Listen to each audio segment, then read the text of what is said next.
My difficulties probably started before the eating. When I was about 16, I think I self-harmed, not to any great extent, but slightly, and I was obviously developing problems with eating, although it wasn't too desperate at the time for anyone to do anything about it or even recognise it, and I certainly didn't recognise it myself.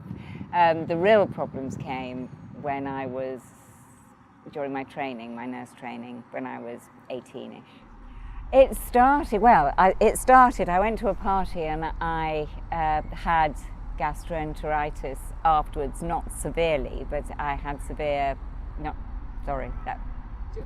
but I had vomiting and diarrhea, and that made me feel empty, and I felt much better, and I wanted to keep this feeling of emptiness and almost euphoria.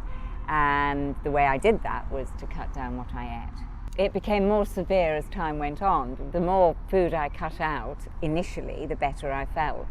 But after 18 months to 2 years of really reducing my diet terrifically, then it began to be much more difficult to do so. I think my metabolism probably slowed down. It was more difficult to lose weight. I became more obsessed by being of a low weight, and life became very difficult. I did manage to finish my training, but I was hospitalised immediately afterwards. So one period of hospitalisation was 2 years. So for a 10-12 year period I was completely out of circulation. I had quite a good time in hospital when the concentration wasn't on the weight gain. Some of my admissions, the concentration was on the weight gain, and then I would be discharged once I'd gained weight. And after that had happened a few times, in the 2 year period I was taken in, they were looking at slightly different sort of treatment and a bit more behavioural therapy.